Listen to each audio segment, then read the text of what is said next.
जय हिंद दोस्तों। फाइनली वो वीडियो आ गई है जिसका आपको इंतजार था। हम लिटरेचर वाले टॉपिक को कवर करेंगे।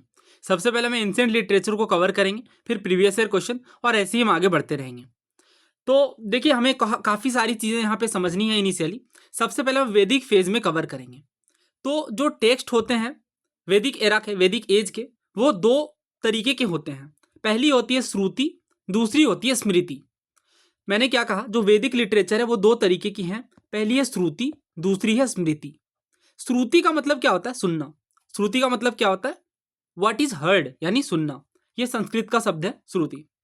तो ये जो श्रुति है ये रिवील्ड स्क्रिप्चर है। रिवील्ड स्क्रिप्चर का मतलब क्या है कि भगवान के द्वारा स्वयं ये रिवील्ड किए गए हैं, और इस कारण से ये it is not open to critical examination. और ये सेक्रेट टेक्स्ट है, नो डाउट, और ये अनक्वेश्चनेबल है। क्यों? क्योंकि ये गॉड के द्वारा रिवील्ड किए गए हैं। ये जो श्रुति है ये प्राइमरी और फाइनल अथॉरिटी हैं और परमानेंट होते हैं नेचर में। क्यों? क्योंकि इनमें बदलाव नहीं किया जा सकता। ठीक है, तो इनमें क्या है, वेदास शामिल हैं। ऋग्वेद, यजुर्वेद, सामवेद, अथर्ववेद, जो भी वेदास हैं ये श्रुति का पार्ट है। और श्रुति का मतलब लिसनिंग है। दैट मीन्स अगर हम देखें इस ट्रेडिशन को कैसे आगे बढ़ाया गया होगा, दैट मीन्स गुरु शिष्य परंपरा के थ्रू गुरु ने शिष्य को समझाया होगा, और ये श्रुति के माध्यम से यानी सुनने के माध्यम से, और इस तरीके से चीजें ट्रांसफर हुई होंगी। ठीक है, अब अगर आप आगे देखें तो जो सेक्रेड टेक्स्ट हैं, जो जनरल अगर आप देखें तो जो 4 वेदास हैं इनमें बहुत सारे एस्पेक्ट कवर हैं। और जो 4 वेदास हैं इन्हें हम 3 सब ग्रुप में क्लासिफाई कर सकते हैं: अरण्यक, ब्राह्मण और उपनिषद। ये भी समझते हैं। अरण्यक क्या है? ये फिलोसफीज होती हैं। जो भी बातें वेदास में बताई गई हैं उनकी फिलोसफी क्या है, किस वे में वो चीज़ों को हमें समझना है, वो बातें इसमें क्लासिफाइड हैं। और ये प्योर नॉलेज है वेदास की, प्योर नॉलेज है वेदास की। जबकि ब्राह्मण्स क्या है? ब्राह्मण जो हैं ये कमेंट्रीज हैं, वेदास के ऊपर कमेंट्रीज हैं, यानी उनके ऊपर टिप्पणी और इस तरीके से लिखे गई हैं उनके आधार पर कि हर वेद के बारे में एक कमेंट्री है, उनके विषय में भी हम पढ़ेंगे, वो ब्राह्मण्स कहलाते हैं। और जो वेदास का एंड पार्ट है वो वेदांत कहलाता है। दैट मीन्स उपनिषद। उपनिषद क्या है? वेदास का एंड पार्ट है। जो वेदास में फिलोसॉफीज हैं उसी का एलाबोरेशन है। नाउ बात करते हैं स्मृति की। स्मृति का मतलब क्या है? What is remembered. स्मृति जो है ये याददाश्त से संबंधित है, यानी याद रखने की बात की जा रही है। तो ये वैसे टेक्स्ट हैं जो मेमोरी पर आधारित हैं। दैट मीन्स अगर कोई पर्सन है, गुरु हैं, वो चीज़ें उन्हें याद हैं, ठीक है, वो स्मृति के रूप में उन्हें रिमेंबर्ड हैं वो टेक्स्ट, और फिर बाद में वो ट्रांसफर किए जा रहे हैं। तो बस आपको नाम पता है तो आप काफ़ी इजीली समझ जाएंगे। अब श्रुति को भी 4 कैटेगरीज में क्लासिफाई किया गया: वेदांग, उपवेद, उपअंग और दर्शन। तो अभी जैसा कि हमने कवर किया, श्रुति का मतलब क्या, व्हाट इज हर्ड, और स्मृति का मतलब व्हाट इज रिमेंबर्ड। श्रुति क्या है? रिविलेशन है, बिकॉज सुनने के माध्यम से आगे बढ़ी है। जबकि स्मृति जो है ये एक ट्रेडिशन है, और जैसा कि मैंने बताया ये डायरेक्टली गॉड के द्वारा रिवील्ड किए गए हैं। जबकि जो स्मृति ट्रेडिशन है ये उन एक्सपीरियंसेस का रिकलेक्शन है। तो सवाल यह है, Vedic literature is also known as Shruti, Smriti, Samhita या वेदांग। तो आंसर क्या होगा इसका? अभी हमने पढ़ा ये, ठीक है, आंसर इज ऑप्शन ए, श्रुति। श्रुति हमने पढ़ा कि ये वैदिक लिटरेचर का पार्ट है, सारे वेदास श्रुति का ही पार्ट है। ना वैदिक लिटरेचर की बात करते हैं तो जैसा कि मैंने बताया, संहिता, ब्राह्मण, अरण्यक, उपनिषद, ये सारी चीजें शामिल हैं। वन बाय वन हम इन्हें पढ़ेंगे। सबसे पहले वेदास की बात करते हैं। तो वेदा जो वर्ड है ये विद वर्ड से आया है, और विद का मतलब होता है किसी चीज को जानना। ठीक है, तो जो ऋग्वेद है ना ये सबसे प्राचीन वेद है। ये सबसे प्राचीन वेद है, ओल्डेस्ट वेद कहा जाता है ऋग्वेद को। ये ध्यान रखिएगा, बहुत ज्यादा इंपॉर्टेंट है। ठीक है, और इनमें जो बुक्स हैं, जो डिवीजन किया गया वो मंडल के आधार पर किया गया है। मंडल का मतलब क्या है? मंडल का मतलब है कैटेगरी, डिवीजन। ठीक है, तो जो ऋग्वेद है इनमें 10 बुक्स हैं या 10 मंडल्स हैं। और जो ओल्डेस्ट मंत्राज हैं इनमें वो मंडल 2 से लेकर मंडल 7 के बीच हैं, जिन्हें फैमिली बुक्स कहा जाता है। ऋग्वेद में 1017 मंत्राज हैं, हाइम्स हैं, जिन्हें सूक्त कहा जाता है। ये बातें यहाँ पे इंपॉर्टेंट हैं।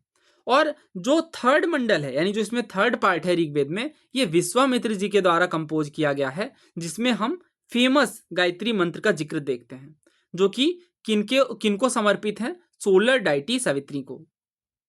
तो गायत्री मंत्र कहाँ से लिया गया है, सवाल ये बनता है। तो आंसर क्या होगा? ऋग्वेद। किनके द्वारा कंपोज किया गया है? तो आंसर क्या होगा? विश्वामित्र। नाउ बात करते हैं सामवेद की। तो सामवेद जो है ये वर्ड समन से आया है, जिसका मतलब संगीत होता है।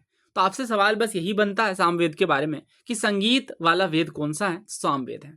उसके बाद यजुर्वेद की बात करते हैं। तो जो यजुर्वेद है ये खास तौर से जाने जाते हैं किस चीज के लिए? तो ये खास तौर से जाने जाते हैं उन मंत्राज के लिए जो कि सेक्रीफाइसेस के टाइम पर रिसाइट किए जाते हैं। जो अथर्ववेद है, ये वेद है चार्म और स्पेल्स का, यानी एक तरीके से तंत्र मंत्र वाली विद्या आप कह सकते हैं। और एविल्स और डिजीज को हटाने के लिए अथर्ववेद के जो चार्म्स और स्पेल्स हैं इनका यूज किया जाता है। अब कुछ स्पेसिफिक सवाल है जिन्हें हम कवर करेंगे। ये सिविल सर्विसेज का क्वेश्चन है। सत्यमेव जयते कहाँ से लिया गया है? मनुस्मृति, भागवत गीता, ऋग्वेद या मुंडक उपनिषद? तो इसका जो आंसर है वो ऑप्शन डी है, सत्यमेव जयते मुंडको उपनिषद से लिया गया है। देखिए उपनिषद 108 है, जिनमें से एक है मुंडक उपनिषद, काफी ज्यादा पॉपुलर है, यहीं से सत्यमेव जयते लिया गया है। ठीक है, सत्यमेव जयते का मतलब हम अच्छे से समझते हैं। सत्यमेव ये वैसे पूरी हाइम है, ठीक है, ये पूरी मंत्रा है, ये संस्कृत में है ऑब्वियसली। इसका इंग्लिश ट्रांसलेशन ये है, द ट्रूथफुल अलोन सक्सीड। हमें पता है कि सत्य की ही विजय होती है, ना कि अनट्रूथफुल लोगों की। जो ट्रूथ है ये हमें देवायन के रास्ते, यानी जो गॉड के पाथ है उस रास्ते तक हमें आगे बढ़ने में मदद करता है। The mantra famous with the name of Gayatri mantra found in which of the following scripture? तो गायत्री मंत्र हमने पढ़ा कि विश्वामित्र जी के द्वारा कंपोज किया गया है ऋग्वेद के कौन से मंडल था? आई थिंक थर्ड मंडल था। तो थर्ड मंडल में देखने को मिलता है। नेक्स्ट देखिए, अब ये क्वेश्चन आप अटेम्प्ट करिए, करेक्ट ऑर्डर क्या है वैदिक लिटरेचर का? यानी सबसे पहले कौन आए, इस वे में हमें इसे क्लासिफाई करना है। तो सबसे आखिर में तो ऑब्वियस ही बात है उपनिषद ही आएंगे, क्योंकि इन्हें हम वेदांग कहते हैं, राइट, वेदांत कहते हैं। तो दैट मीन्स ये दो ऑप्शन तो गए। अब हमारे पास बचे हैं वैदिक संहिता, ब्राह्मण, अरण्यक या उपनिषद। तो देखिए सबसे पहले संहिता आएंगी, फिर ब्राह्मण, फिर अरण्यक, फिर उपनिषद। आंसर यहाँ पे ऑप्शन ए है। अरण्यक क्या है? अरण्यक का मतलब होता है जंगल, यानी फॉरेस्ट। संस्कृत में अरण्यक का क्या मतलब होता है? फॉरेस्ट। तो ये फॉरेस्ट बुक है जो फॉरेस्ट में कंपोज किए गए हैं और फॉरेस्ट में ही स्टडी के लिए बनाए गए हैं। ये मिस्टिसिज्म और सिंबलिज्म जो आपकी सेक्रीफाइसेस और इन चीजों से डील करते हैं। तो अरण्यक का मतलब ध्यान रखिए, काफी सारे अरण्यक भी हैं। नेक्स्ट क्वेश्चन देखिए, सिविल सर्विसेज का है। कौन वो ब्रह्मवादिनी है जिन्होंने वेदास में मंत्रों को कंपोज किया? तो देखिए ब्रह्मवादिनी का क्या मतलब है? ब्रह्मवादिनी का मतलब विदुषी। जैसे विद्वान के जो फीमेल है वो विदुषी कहलाती हैं। तो स्कॉलर की बात की जा रही है, लोपामुद्रा, गार्गी, लीलावती या सावित्री। तो देखिए जो वेदास में कुछ मंत्र हैं ये लोपामुद्रा के द्वारा कंपोज किए गए हैं, जो कि एक ब्रह्मवादिनी है। और खास बात आप समझिए, काफी सारी ब्रह्मवादिनीज थी, ठीक है, जिनमें लोपामुद्रा है, विश्वेश्वरा है, सिक्ता है, निवावरी है, सुसीदा है, ठीक है। और इसके बाद आप देखो तो इनमें जो आगे चल के भी हम देखते हैं, इवन गार्गी के भी नाम देखते हैं हम उपनिषद में खास तौर से। बट वेदास की जब बात की जाएगी तो लोपामुद्रा जी का नाम आएगा। Answer is option A. The famous dialogue between Nachiketa and Yama is mentioned in. ये आपके किस उपनिषद में, ये आपको बताना है। तो देखिए बात क्या है कि असल में ये कठोपनिषद में है। कठोपनिषद में बताया गया है कि किस तरीके से नचिकेता और यम के बीच एक कॉन्वर्जेशन हुआ। इसमें नचिकेता प्रश्न पूछते हैं यम से कि जीवन और मृत्यु क्या है, मृत्यु के बाद क्या होता है, सोल की जर्नी कैसी होती है, इन सवालों पर डिस्कशन होता है और ये कठोपनिषद में है। ठीक है, तो आंसर क्या है इसका? Option C. ये भी सिविल सर्विसेज का क्वेश्चन है। तो काफ़ी सारे हैं, इवन आप अच्छे से इनमें थोड़ा डेप्थ में रिसर्च करेंगे तो आप देखोगे जो हम लोग डे टू डे लाइफ में भी यूज करते हैं। जैसे अभी रिसेंटली सीडीएस में क्वेश्चन भी पूछा गया था कि वसुधैव कुटुंबकम, ये आप अलग से लिख लीजिएगा, वो क्वेश्चन मैंने नहीं शामिल किया है। वसुधैव कुटुंबकम यानी जो पूरी दुनिया है वो हमारी एक फैमिली है, राइट। ये चीज़ आपको महाउपनिषद में देखने को मिलेगी, महाउपनिषद। ठीक है, अब एक ये चीज तो ठीक है, अभी G20 के कारण काफी चर्चा में था वसुधैव कुटुंबकम वाला, बट इसके अलावा और भी है। जैसे हम लोग कहते हैं अतिथि देवो भव, अक्सर यूज करते हैं, राइट। ये हमारे तैत्रेय उपनिषद से ली गई है, तैत्रेय उपनिषद। ऐसे ही काफी सारी, इवन आपने एक कोट जरूर सुना होगा। कौन सा कोट? स्वामी विवेकानंद जी का, उठो जागो और तब तक नहीं रुको जब तक लक्ष्य प्राप्त ना हो जाए, जो कि संस्कृत में कुछ इस वे में कोटेड है। उत्थिष्ट जागृत प्राप्य वराणी बोधत छुरस्य धारा निशिता दुर्त्या दुर्गम पथस कवियो वदंती। तो ये चीज वही है, सिंपल सी बात है, हे मनुष्य उठो जागो और ज्ञान की प्राप्ति के लिए आगे बढ़ो। तो ये जो चीज है ये भी आप देखोगे तो कठोपनिषद से है, राइट, कठोपनिषद से है। तो ऐसे ही काफी सारे आप कह सकते हैं जिनका हम डेफिनेटली, जिनसे हम काफी इंस्पिरेशन लेते हैं, वो चीजें हमारे उपनिषद का पार्ट है। इसी तरीके से हमारी जो इंडियन एयरफोर्स है उनका जो ध्येय वाक्य है नभ स्पर्शम दीपम, ये हमारी श्रीमद् भागवत गीता से लिया गया है। ठीक है। खैर हम आगे बढ़ते हैं इनमें और देखते हैं। आगे पूछा जा रहा है मेजिकल चार्म्स और जो स्पेल्स हैं ये किस वेद का पार्ट है? ऋग्वेद, सामवेद, अथर्ववेद या यजुर्वेद? अभी तो हमने ये पढ़ा, ये अथर्ववेद का पार्ट है। Answer is option C. Next देखिए, किस वेदाज को दो ग्रुप में बांटा गया है? शुक्ल और कृष्ण। वैदिक लिटरेचर की पूरी क्लासिफिकेशन आपको इंटरनेट में मिल जाएगी, बट इतना हमें नहीं पढ़ना है। हमें बस ये देखना है इसमें जो खास तौर से प्रसिद्ध है वो यजुर्वेद के अंदर ही है। शुक्ल और कृष्ण ये दो क्लासिफिकेशन है यजुर्वेद के ही तहत, शुक्ल और कृष्ण, ठीक है। वैसे ये पक्ष भी होते हैं, अगर आपने हिंदी कैलेंडर की अगर आपको जानकारी तो आपको पता होगा शुक्ल पक्ष और कृष्ण पक्ष के विषय में। शुक्ल के अंदर भी आप देखो तो फर्दर क्लासिफिकेशन है, जिनके बाद ये सतपथ ब्राह्मण आते हैं, इसके बाद बृहद अरण्यक है यानी ग्रेट फॉरेस्ट। तो इंपॉर्टेंट है, ये ध्यान रखिएगा। नेक्स्ट देखिए, ऋग्वेद के 10th मंडल में कौन से जो मंत्राज हैं ये मैरिज सेरेमनी को रिफ्लेक्ट करते हैं? अब ये क्वेश्चन काफी टफ है, ठीक है। ऑर्डिनरी बुक्स में आपको ये कवर्ड नहीं मिलेगा, जो स्टैंडर्ड सोर्सेज है उनमें कवर्ड नहीं मिलेगा, ना एनसीईआरटीज में डायरेक्ट मिलेगा। बट ऐसे रैंडम क्वेश्चंस भी होते हैं काफी सारे, जो रैंडम्स क्वेश्चन होते हैं ये उन्हें टैकल करना काफी डिफिकल्ट होता है पेपर में। बट अभी हम इसे अच्छे से कवर करेंगे ताकि इन फ्यूचर अगर ये क्वेश्चन रिपीट होते हैं तो हम इजिली सॉल्व कर पाएं। सूर्य सूक्त, पुरुष सूक्त, दान स्तुति या उर्ण सूत्र, ठीक है। तो इसका जो सही आंसर है वो ऑप्शन ए है, सूर्य सूक्त। तो जो सूर्य सूक्त हैं इनमें जो मंत्राज हैं ये भगवान सूर्य को समर्पित हैं, ठीक है। और ऑब्वियस सी बात है, वेदों में गॉड के रूप में डिपिक्ट किया गया है भगवान सूर्य को, और इनमें जो 10th मंडल है ये भी जो है वो सूर्य सूक्त का ही पार्ट है, ठीक है। तो आंसर इसका ऑप्शन ए है। नेक्स्ट क्वेश्चन देखिए, ईयरलिएस्ट लिटरेरी रेफरेंसेस कौन से हैं जिनमें हमें आयरन का जिक्र मिलता है? ऋग्वेद, सामवेद, यजुर्वेद या विनय पीटक? तो ऋग्वेद तो काफी प्राचीन है, ठीक है, उस टाइम तो ऑब्वियस ही बात है आयरन की डिस्कवरी भी नहीं हुई थी। इसका जो सही आंसर है वो यजुर्वेद है। यजुर्वेद का अप्रोक्स आप देखो कंपोजिशन तो 1200 से 800 बीसी वाला टाइम पीरियड है, जो कि लैटर वैदिक फेज का पार्ट है। तो उस टाइम तक आप देखो, इवन काफी बाद में भी 6th सेंचुरी तक आते आते 6th सेंचुरी बीसी तक आयरन यूज में आने लगे थे, ठीक है। तो आंसर जो है इसका ऑप्शन सी यजुर्वेद है। अब हमें जो है वो संगम लिटरेचर को कवर करना है, जो कि बहुत ही ज़्यादा इंपॉर्टेंट है, बहुत सारे सवाल आए हैं। तो ये मैंने ऑलरेडी करवा दिया, और डिस्क्रिप्शन बॉक्स में लिंक है, कमेंट में भी लिंक है, वहां से आप जरूर देख लें, अदरवाइज फिर ये अधूरा रह जाएगा टॉपिक। खैर हम आगे बढ़ेंगे, इसमें हमें कुछ चीज़ें कवर करनी है। सबसे पहले हम बात करेंगे पाणिनि की। तो पाणिनि ने अष्टाध्यायी लिखी है। अष्टा का मतलब 8 और ध्यायी का मतलब, अध्याय का मतलब होता है चैप्टर्स, तो लगभग 8 चैप्टर्स इस वर्ड का मतलब है, ठीक है। तो पाणिनि ने लिखी है अष्टाध्यायी। कब की बात है ये? अप्रोक्स जो है वो 6th सेंचुरी बीसी की बात है, और ये फर्स्ट संस्कृत ग्रामर की बुक है पूरी दुनिया में। क्योंकि आप देखिए टाइम पीरियड काफी प्राचीन है, इस कारण से यहाँ से बहुत ज्यादा सवाल आते हैं। बिल्कुल अच्छे से आपको याद होना चाहिए कि अष्टाध्यायी किन्होंने लिखी है, पाणिनि ने लिखी है। अब पतंजलि ने पाणिनि के संस्कृत ग्रामर पर ही कमेंट्री लिखी है, ठीक है। तो ये भी ध्यान रखिएगा, पतंजलि ने पाणिनि के संस्कृत ग्रामर पर कमेंट्री लिखी है। और ये जो कमेंट्री है इसे महाभाष्य कहते हैं। क्या कहते हैं? महाभाष्य। महाभाष्य किनके द्वारा लिखी गई है? पतंजलि के द्वारा। ये ध्यान रखिएगा, इंपॉर्टेंट है। तो हर साल ये 20-25 बार पूछा गया एग्जाम में, अष्टाध्यायी किन्होंने लिखी है। डायरेक्ट भी पूछते हैं, या मैच द कॉलम के रूप में पूछते हैं, या स्टेटमेंट बना करके, बट क्वेश्चन जरूर पूछते हैं, ठीक है। आंसर इसका बी है, और ये बहुत टाइम से देखा जा रहा है। पतंजलि के बारे में पूछ रहे हैं, और ये यूपीएससी सीडीएस का क्वेश्चन है। योगचार स्कूल से जुड़े हुए थे? नहीं, गलत है। ये आयुर्वेद के ऑथर हैं? नहीं, गलत है। ये फिलोसोफर है माध्यमिका स्कूल के? ये भी गलत है। अच्छा, ये वाला क्यों गलत है? आयुर्वेद से जुड़े थे, बट आयुर्वेद नाम की बुक इन्होंने नहीं लिखी है, ठीक है। दोनों अलग अलग बातें हैं। आयुर्वेद नाम की कोई प्राचीन बुक नहीं है सच, ठीक है। ये सारे गलत है। आंसर जो इसका सही है वो ऑप्शन डी है।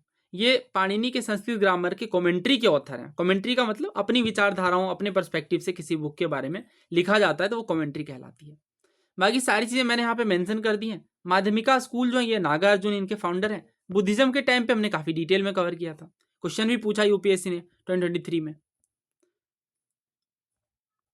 नेक्स्ट देखिए, हाँ, तो सवाल ये है, आपको कुछ स्टेटमेंट दिए गए हैं। पाणिनि पुष्यमित्र शुंग से एसोसिएटेड है, अमर सिम्हा हर्षवर्धन से, कालिदास चंद्रगुप्त सेकंड से। तो इसके लिए हमें आगे कवर करना होगा लिटरेचर वाले टॉपिक को और डेप्थ में।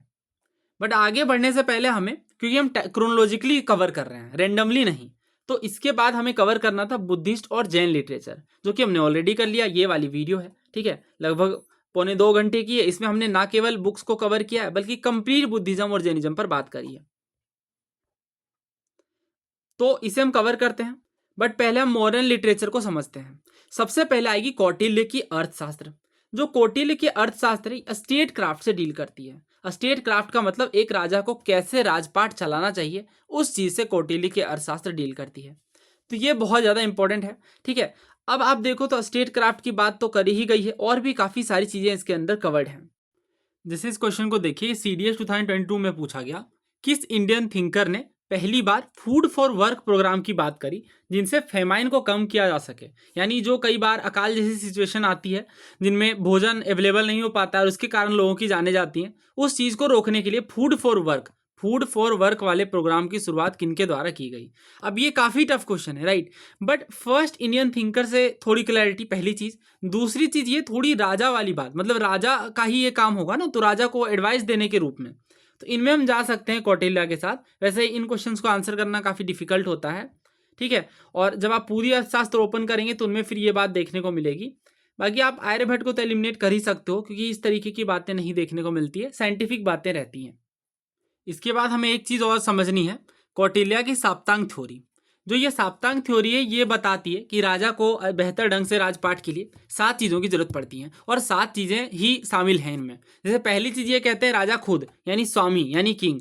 अगर ये राजा ही नहीं है तो फिर राजपाट किस वे में चलेगा, चल ही नहीं पाएगा। इसके बाद इनके मंत्री होने चाहिए, जिन्हें अमात्य कहा गया है। राजा के पास टेरिटरी होनी चाहिए और उसमें लोग रह रहे हों, पॉपुलेशन भी हो, जिसे जनपद कहा गया। इसके बाद दुर्ग होने चाहिए राजा के पास, यानी किलेबंदी होनी चाहिए। और दुर्ग में भी इवन इन्होंने बताया है, जल दुर्ग होते हैं, बहुत तरीके के दुर्ग की बात की गई है। इसके बाद कोष, राजा के पास धनकोष हो, ट्रेजरी की कमी ना हो।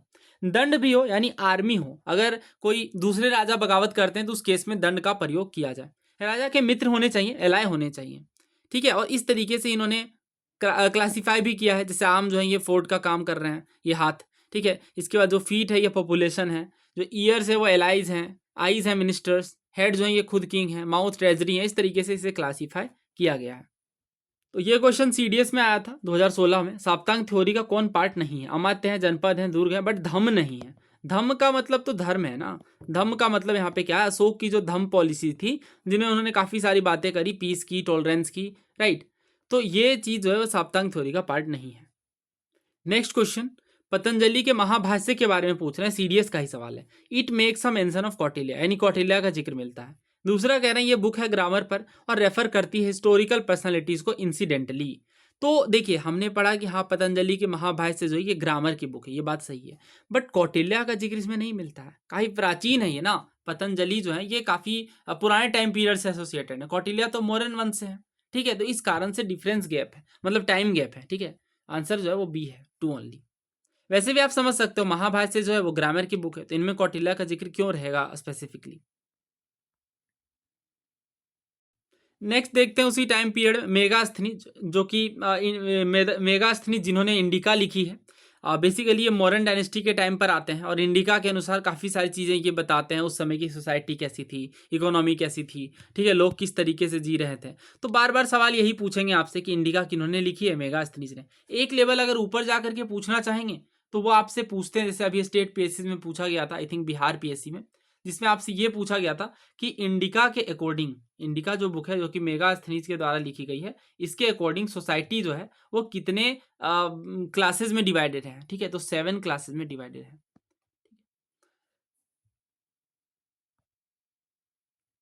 तो ऐसे सवाल हैं, बहुत सारे हैं, ठीक है। बार बार मैं एक ही सवाल रिपीट नहीं किया मैंने, बट यही सब चीजें वो पूछ रहे हैं। मेगास्थनीज, इंडिका, अश्वघोष, बुद्धचरित, पाणिनि, महाभाष्य और विशाखादत्त मुद्रा राक्षस।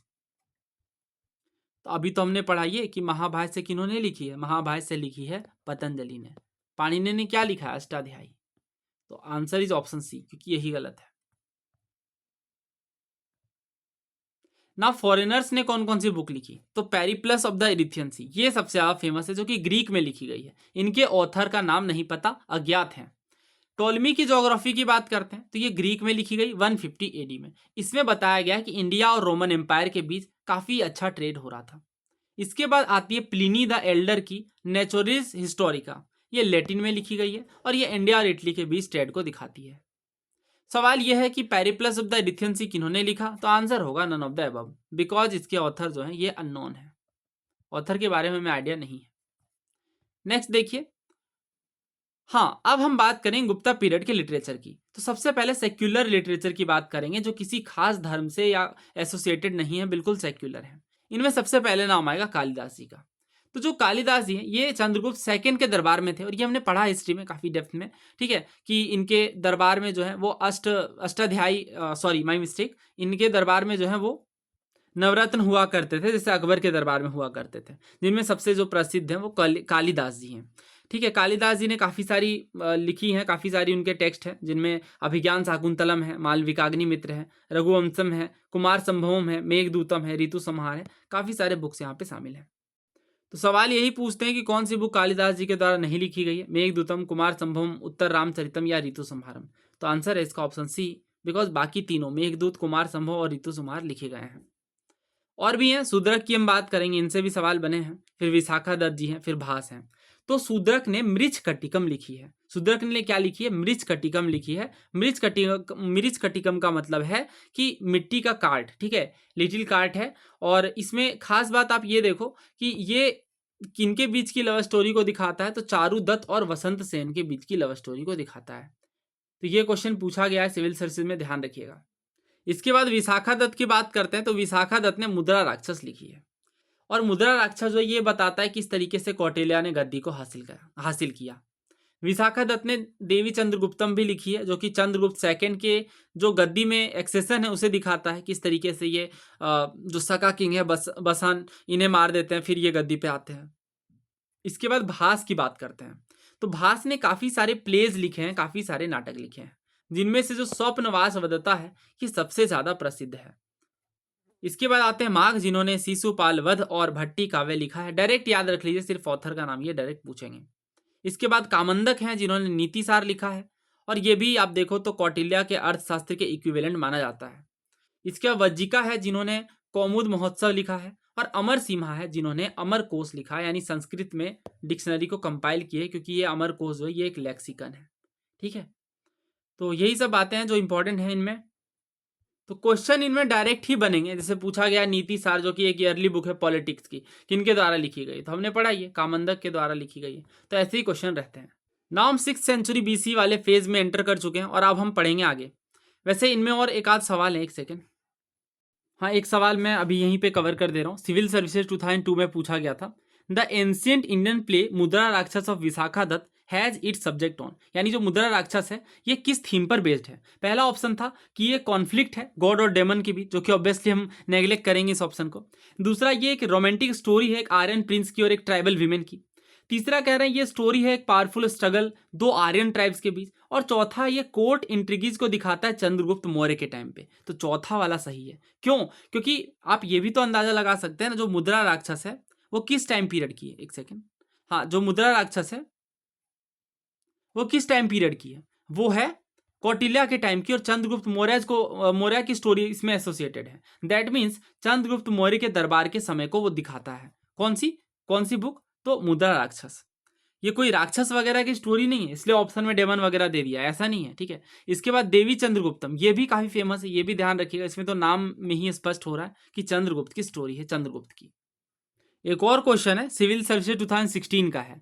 विच one of the following book of ancient India has the love story of the son of the founder of सुंग डायनेस्टी। ये तो हालांकि मैंने कवर किया, इसलिए मैंने दोबारा नहीं लिया इसे, सुंग डायनेस्टी जब मैंने पढ़ाया था। तो देखिए, असल में ये जो पूछ रहे हैं कि सुंग डायनेस्टी के सन की लव स्टोरी, तो सुंग डायनेस्टी के फाउंडर कौन थे? सुंग डायनेस्टी के फाउंडर थे पुष्यमित्र। क्या नाम था उनका? पुष्यमित्र। इनके बेटे अग्निमित्र। आई होप आप रिवाइज करके चल रहे हैं। तो अग्निमित्र की स्टोरी है किन में? मालविका अग्निमित्र में। मालविका प्लस अग्निमित्र की स्टोरी। ठीक है, तो आंसर क्या होगा इसका? मालविका अग्निमित्र। ऑप्शन में थे आपके स्वप्नवास वदत्ता थे, फिर मालविका अग्निमित्र थे, मेघदूत थे, रत्नावली थे। ठीक है, काफी इजीली आप आंसर इसका समझ सकते हो अगर आपको नाम पता है किंग का। तो ये दो सवाल थे अलग से। इसके बाद अभी तो रिसेंटली सवाल पूछा भी गया अमर सिम्हा के ऊपर, फिर और भी सवाल हैं जो सिविल सर्विस में पूछे गए। हर साल ये ऑलमोस्ट आने वाला टॉपिक है, बट डिपेंड करेगा किस तरीके के सवाल बन रहे हैं। ज़्यादा चांसेस रहते हैं बुद्धिस्ट और जैन टेक्स्ट वाले सवाल बनने के। हाँ, तो सबसे पहले हम कवर करेंगे आर्यभट्ट जी को। तो आर्यभट्ट ने सूर्य सिद्धांत लिखा है, और ये बताते हैं कि सोलर एक्लिप्सेस, लूनर एक्लिप्सेस, इनके क्या असल कारण हैं। और ये अर्थ का जो कैलकुलेशन है अर्थ की साइज का, ये बिल्कुल परफेक्ट करते हैं मॉडर्न टाइम से भी, आप देखो कंपेयर करके। तो इन्होंने आर्यभट्टियम लिखा है, सूर्य सिद्धांत लिखा है। ये दो जो बुक्स हैं ये बहुत फेमस है। इसके बाद बात करते हैं वराह मिहिर जी की। तो इन्होंने बृहद संहिता लिखी है। डायरेक्ट क्वेश्चन यूपीएससी के द्वारा पूछा जाता है, बृहद संहिता किन्होंने लिखी है? तो आंसर इसका वराह मिहिर। वराह मिहिर कौन है? तो इन्होंने भी काफ़ी योगदान दिया है एस्ट्रोनॉमी में, बॉटनी में, फिजिकल ज्योग्राफी में, ठीक है, नेचुरल हिस्ट्री में बहुत ज़्यादा जानकारियाँ इनके द्वारा दी गई हैं। इसके बाद इनके फेमस बुक का नाम जो है वो पंच सिद्धांतिका है। तो पंच सिद्धांतिका किनके द्वारा लिखी गई है? वराह मिहिर के द्वारा। पंच सिद्धांतिका किनके द्वारा लिखी गई? वराह मिहिर के द्वारा। एक और बुक है बृहद जातक। तो अगेन मैं रिवाइज करवा दूं, आर्यभट्ट ने क्या लिखा है? सबसे पहले आर्यभट्टियम, दूसरा सूर्य सिद्धांत। वराह मिहिर ने क्या लिखा है? बृहद संहिता और Pancha Siddhantika. Aryabhatta and Varaha Mihir belong to which age? So the answer is option A, Gupta age. वही तो हम पढ़ रहे हैं ना अभी।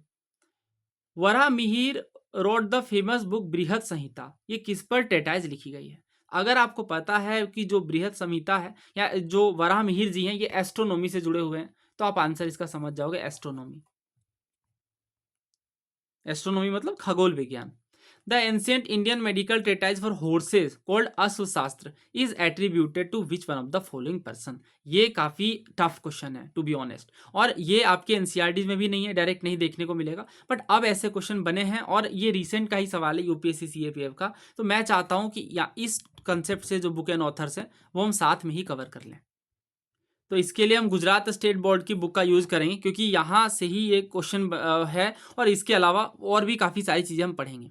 तो भारतीयों का क्या योगदान रहा किस फील्ड में? साइंस एंड टेक्नोलॉजी की फील्ड में। ये आपके ओल्ड एनसीईआरटी आर्य शर्मा में भी है, वहाँ से भी आप पढ़ सकते हैं, बट इसमें कुछ एक्स्ट्रा चीज़ें हैं, तो मैं आपको एग्जैक्टली बता दूंगा क्या क्या आपको पढ़ना है। सबसे पहले नागार्जुन जी की बात करेंगे। तो नागार्जुन जी ने क्या क्या लिखा है? रस रत्नाकर और आरोग्य मंजरी। डायरेक्ट क्वेश्चन यहां से बन सकता है। आई नो ये याद रखना मुश्किल है, बट आप इसे नोट करेंगे और रिवाइज करेंगे तो फिर चीजें याद रहेंगी। इसके बाद जो आपको सेकंड चीज पढ़नी है वो चरक जी की चरक संहिता है। चरक संहिता में 2000 से ज्यादा मेडिसिनल हर्ब की बात की गई है, ठीक है। और इवन आप चौंक जाओगे, अभी हम बोधायन जी की भी बात करेंगे, उसमें आप देखोगे तो पाइथागोरस जी से पहले भी, पाइथागोरस से कई सालों पहले ही पाइथागोरस थ्योरम वाली बात है, बोधायन प्रमेय के नाम से, ठीक है। इसके बाद आप देखो सुश्रुत जी की बात करते हैं, तो हमें पता है ये फादर ऑफ प्लास्टिक सर्जरी माने जाते हैं। राइनोप्लास्टी में इनका काफ़ी अहम योगदान था।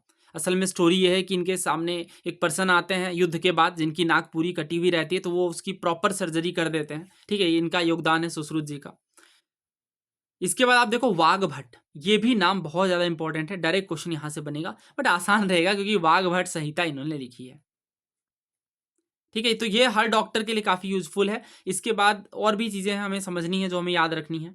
हाँ, तो ये देखिए इन्होंने साफ तौर से लिखा है कि इनके पास नॉलेज थी प्लास्टिक सर्जरी की और ये नोज ईयर इन्हें ज्वाइन कर देते थे। इसके बाद और भी परफेक्ट गायनेकोलॉजिस्ट थे, पेडियाट्रिशियन थे, ठीक है। अब वेटरनरी साइंसेज यानी जो जानवरों से संबंधित विज्ञान था, जानवरों के इलाज से संबंधित था, इनमें भी काफ़ी सारे बुक्स लिखे गए हैं, खासतौर से अश्व पर और हस्ती पर। हस्ती का मतलब हाथी, ठीक है, जिनमें जो हस्ती आयुर्वेद है, इसके बाद शालिहोत्र और अश्वशास्त्र, ये काफ़ी फेमस है, ठीक है। तो 3 बुक्स हैं, हस्त आयुर्वेद, शालिहोत्र और अश्वशास्त्र। इसके बाद वाघभट्ट जी ने अष्टांग हृदय लिखा है, बहुत ज़्यादा इंपॉर्टेंट है ये, डायरेक्ट क्वेश्चन यहाँ से भी बन करके आ रहे हैं, ध्यान रखिएगा। अष्टांग हृदय किन्होंने लिखा है? वाघभट्ट जी ने। तो जो अश्वशास्त्र है ना, ये किनके द्वारा लिखी गई है? शेष शालिहोत्रा के द्वारा, ठीक है, इन्हें एट्रीब्यूटेड है, ना कि वाघभट्ट को। वाघभट्ट ने एक्चुअली क्या लिखी है? अष्टांग हृदय। मैथमेटिक्स के अंदर भी काफ़ी सारी बुक हैं, जिसमें आर्यभट्ट जी ने जीरो की डिस्कवरी करी और इनसे एसोसिएटेड काफ़ी सारी और भी चीज़ें हैं। इसके अलावा हमें जो याद रखना है वो है भास्कराचार्य जी की पुस्तक लीलावती। लीलावती जो है ये भास्कराचार्य जी के द्वारा लिखी गई। माना जाता है कि इनकी बेटी का नाम लीलावती था, वहाँ से इन्होंने इंस्पिरेशन लेकर के ये लिखी हैं अलग से, ठीक है। वैसे ये डील करती है मैथमेटिक्स के साथ और हर मैथमेटिशियन को ये पता रहता है, बिकॉज काफ़ी अनोखे थ्योरम और काफ़ी सारी चीज़ें हैं इनमें।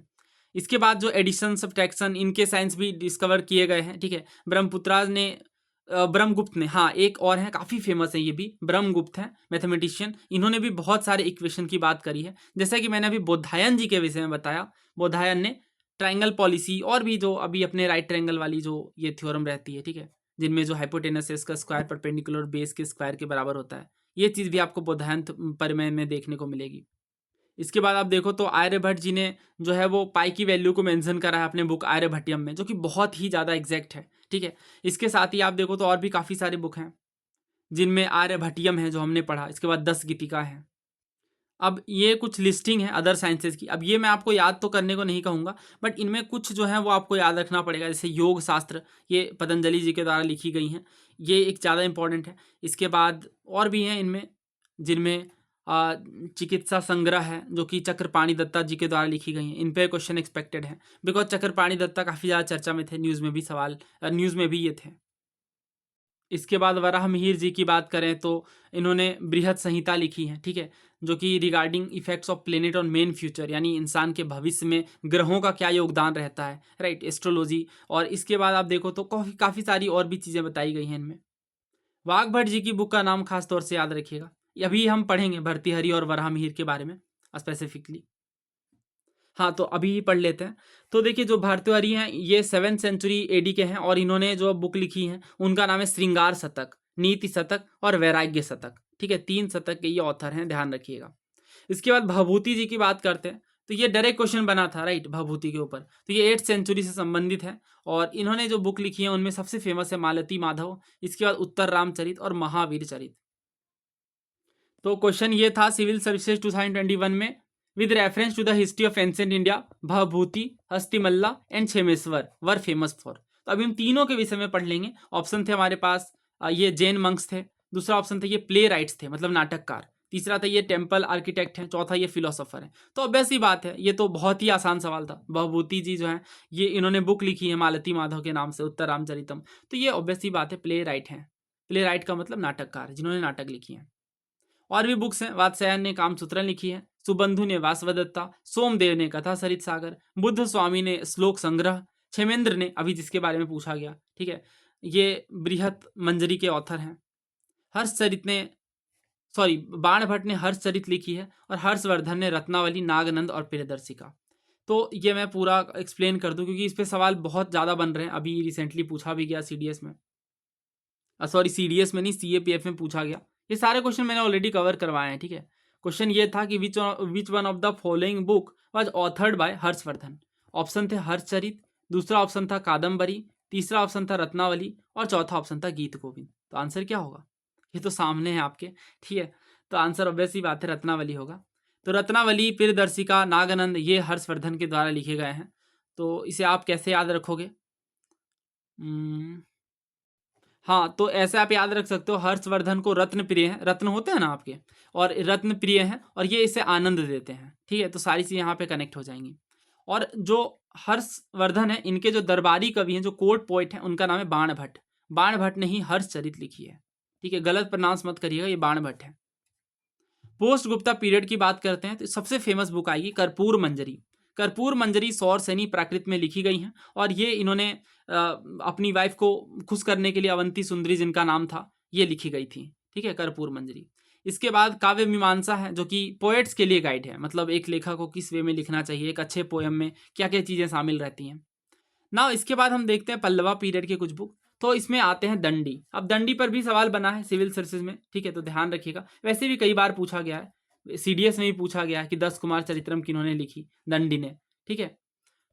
इसके बाद कीर्ता अर्जुनियम है, जो कि भारवी ने लिखी है, और महेंद्र वर्मन, जो कि काफ़ी फेमस रूलर हैं पल्लवा डायनेस्टी के, इन्होंने मत्त विलास प्रहसन लिखी है। ये भी बहुत ज़्यादा फेमस है, और ये हमने कवर भी किया है हिस्ट्री वाले क्रैश कोर्स में। सवाल आ गया आपके सामने, 10 कुमार चरितम यानी 10 राजाओं की कहानी किनके द्वारा लिखी गई है? 10 कुमार चरितम दंडी के द्वारा। नेक्स्ट देखिए, कौन एक एस्ट्रोनोमर थे? तो अभी तो हमने ये पढ़ा है, ऑब्वियस सी बात है, आर्यभट्ट। नेक्स्ट देखिए, मृच कटिकम किन्होंने लिखा है? ये भी यूपीएससी का रिसेंट का सवाल है। मृच कटिकम जो है ये शूद्रक ने लिखा है। आंसर इसका ऑप्शन डी होगा। कीर्ता अर्जुनियम किन्होंने लिखा है? भारवी ने, ठीक है। देख रहे हो आप, वन लाइनर सवाल बनते हैं इन पे। अब इनमें कुछ बुक हैं, तो जैसा कि मैंने आपसे कहा कि शीलापादिकरम और तोल्कापियम, इन पे काफ़ी सवाल बने हैं, बट हमने ऑलरेडी कवर किया है संगम वाली वीडियो में, तो उसका लिंक मैं आपको दे दूंगा, वहाँ से आप कवर कर लें ये सारे बुक्स। हम बात करेंगे विक्रम देव चरितम की। तो ये लिखा गया बिल्हण के द्वारा, कल्हण के द्वारा नहीं, कल्हण ने तो राज तरंगिनी लिखी है, ठीक है, दोनों का टाइम पीरियड अलग है, जिनमें आपको कंफ्यूज नहीं करना है। वैसा भी CIPF का पेपर हुआ था, उनमें भी पूछा गया था राज तरंगिनी के ऑथर कौन है, तो आसान सवाल है ये। इसके बाद नेक्स्ट देखिए, बिल्हण ने विक्रमदेव चरितम लिखी, ठीक है। उसके बाद संध्याकर नंदी ने रामचरितम लिखी, वाकपति ने गोडबाहो, कल्हड़ ने राजतरंगिनी और बाणभट्ट ने हर्षचरित। बाकी वही सब लिटरेरी वर्क है जो हमने कवर कर लिया है। स्वप्नवास दत्ता, चारुदत्ता भास ने लिखा है, 10 कुमार चरितम दंडी ने, कीर्तार्जुनियम भारवी ने, मृषकटिकम शुद्रक ने। बेसिकली ये मैंने टेबल बना दिया आपके लिए ताकि आप काफ़ी इजीली रिवाइज कर पाए। सारी चीज़ें हैं। भास्कराचार्य ने क्या लिखा, सिद्धांत शिरोमणि लिखा है जो कि 4 भागों में है, लीलावती, बीज गणित, ग्रहिता और गोलाध्याय। कर्ण कौतूहल भी इन्होंने लिखा है। तो पूछ रहे हैं लीलावती के ऑथर कौन है, तो ऑब्वियस सी बात है, आंसर क्या है, बी, मैथमेटिशियन है, नाम है इनका भास्कराचार्य सेकंड। नेक्स्ट देखिए, भास्कराचार्य की लीलावती से फारसी में अनुवाद किन्होंने करवाया, ये यूपीएससी सीडीएस का सवाल है। आंसर इसका ऑप्शन बी है, फैजी। देखिए फैजी ने अनुवाद किया और अकबर के आदेशों पर किया, ठीक है। और फैजी कौन थे, तो अबुल फजल के बड़े भाई थे, दोनों ही अकबर के नवरत्नों में शामिल थे। तो आंसर क्या है यहाँ पे, ऑप्शन बी, फैजी। भास्कर की जो लीलावती एक स्टैंडर्ड टेक्स्ट है, किन पर, मैथमेटिक्स पर, सर्जरी पर, पोएटिक्स पर या लिंग्विस्टिक पर। तो आंसर क्या है इसका, अब ये भी यूपीएससी सीडीएस का ही क्वेश्चन है, ठीक है, मैथमेटिक्स की बुक है। ये सारी चीज़ें मैंने यहाँ पे लिख दी है। भास्कराचार्य या भास्कर सेकंड कहते हैं, 12th सेंचुरी का इनका टाइम पीरियड है। सिद्धांत शिरोमणि इन्होंने लिखा है और कर्ण कौतूहल लिखा है। लीलावती क्या है वो मैंने बताया कि इनमें क्वाड्रेटिक, क्यूबिक, क्वाड्रेटिक इनडेटर्मिनाट, ठीक है, इन सब चीज़ों के इक्वेशंस हैं, सॉल्यूशंस हैं, पाइथागोरस थ्योरम का प्रूफ है, ठीक है, काफ़ी सारी चीज़ें हैं।